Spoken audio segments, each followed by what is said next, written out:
You walk into a room and nobody turns. You speak and people half listen. You work harder than anyone around you, and somehow, someone else gets the credit, the attention, the respect. You are not imagining it. People are not drawn to you the way they are drawn to certain other men. And that gap, that invisible distance between you and the men who seem to magnetize every room they enter, that gap is costing you. Every single day. Jobs, opportunities, relationships, alliances. All of it flows toward the men who understand something you were never taught. Not intelligence, not money, not even looks. Something older. Something that operates beneath the surface of every human interaction. The science of attraction. Not romantic attraction, but the deeper pull that makes people want to be near you, trust you, follow you, remember you. That force is not random. It is not luck. It is a skill. And the men at the top of every social hierarchy have mastered it, while you were told to just be yourself and wait.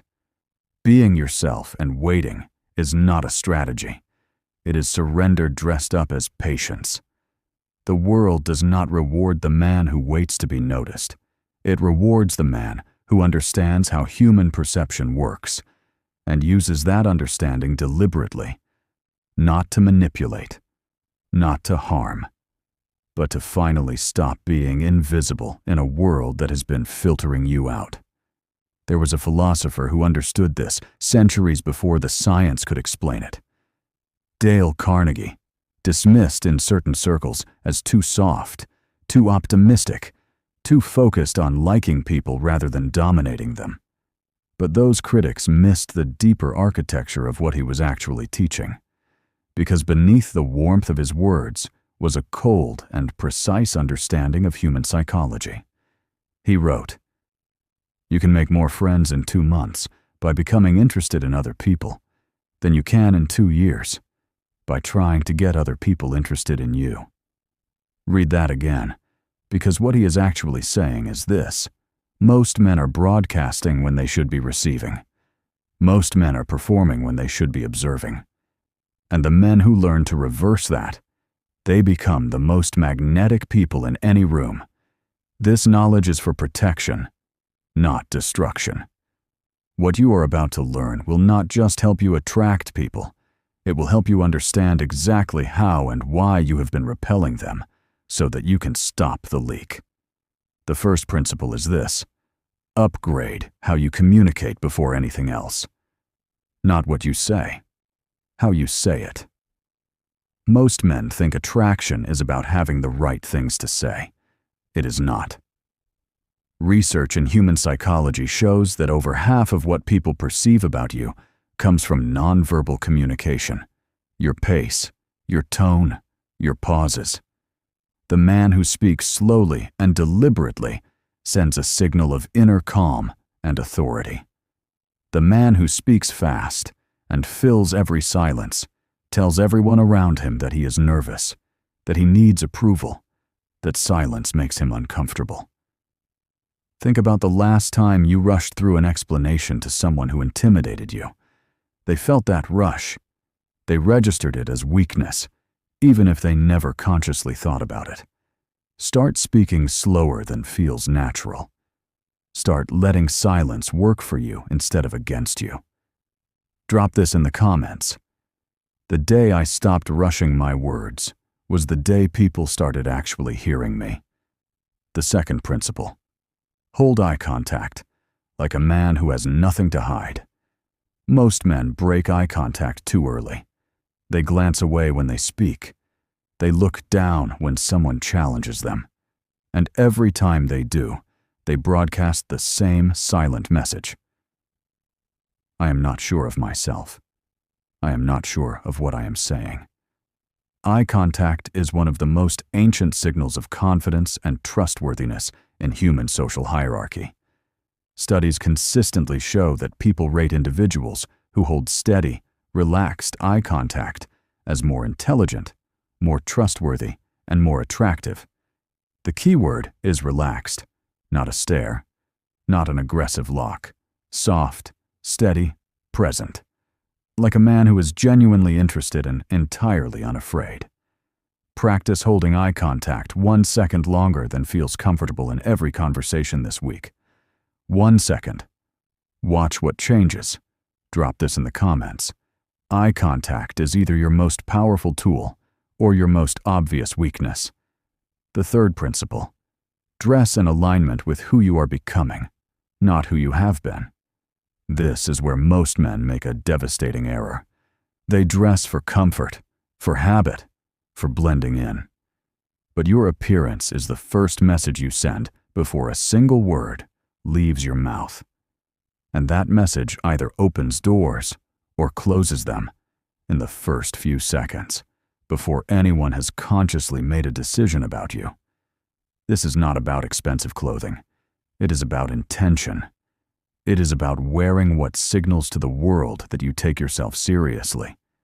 Think about two men walking into the same job interview, same qualifications, same background. One is dressed with precision, clothes that fit, shoes that are clean, an overall image that says, "I thought about this." The other is comfortable, casual, forgettable. The decision about who to hire is already half made before either man speaks. Dress like the version of yourself you are building, not the version you have settled for. The fourth principle. Own the way you sit and the way you walk. Your posture is not just about your spine. It is a live broadcast of your internal state. When you collapse your shoulders, when you walk with your eyes down, when you make yourself physically small, your nervous system registers that as submission. And the people around you register it too, even if they never articulate it. The man who walks into a room with his chest open, his shoulders back, his gaze forward.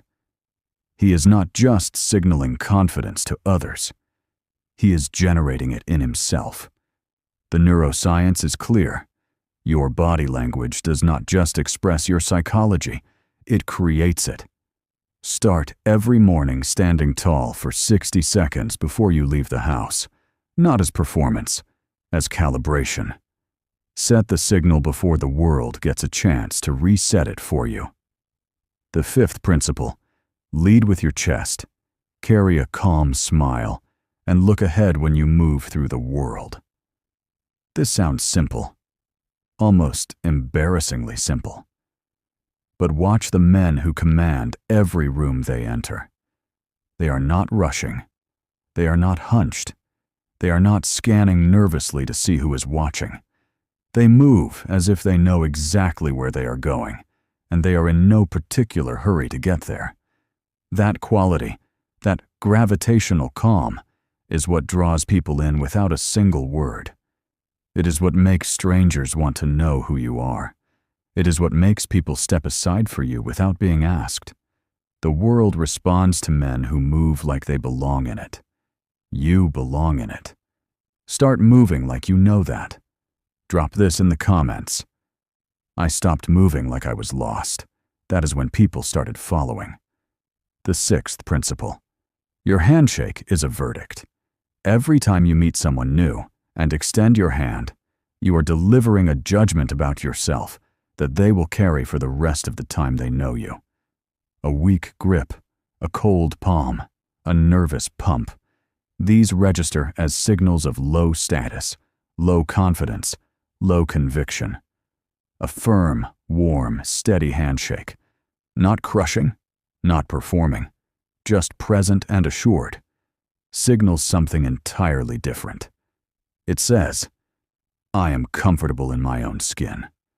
I have nothing to prove and nothing to hide. I am here. Many men underestimate how much weight is loaded into that 3-second exchange. Never underestimate it again.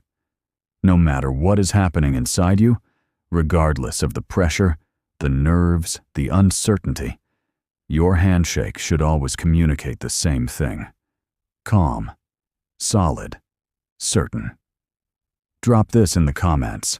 How you shake a hand tells people everything they need to know before you speak. Now, here is what all 6 of these principles have in common. They are not tricks. They are not masks. They are signals. They are the language that human beings have been using to communicate status, safety, and power since before language existed. And for years, maybe your entire life up to this point, you have been speaking this language wrong. Not because you are flawed, because nobody taught you, because the world handed you a set of social habits that made you easier to overlook, easier to dismiss, easier to pass over. But that version of you, the one who walked in invisible, who spoke too fast, who broke eye contact first, who dressed like he was trying to disappear, that version is finished. The old you is dead. Not mourned, not missed, simply done. What stands here now is different, more deliberate, more precise, more present. You are a weapon, pointed at your own future, not at other people, at the life you should already be living, the opportunities you should already be walking through, the respect you should already be receiving. You are not chasing anyone's approval. You are not adjusting yourself for anyone's comfort. You belong to no one. Not to the version of you that other people decided on. Not to the social scripts that kept you small and manageable. You are under your own authority now. If this video landed differently than what you usually consume, if it felt less like entertainment and more like a reckoning, then make a decision right now. Subscribe to this channel. Not because I am asking, because you have decided that this level of thinking belongs in your daily life. Because you are done accepting a version of yourself that the world can easily ignore. And I will leave you with one question. Think about it carefully before you answer. Of all the signals you have been sending, through your voice, your eyes, your posture, your presence, which one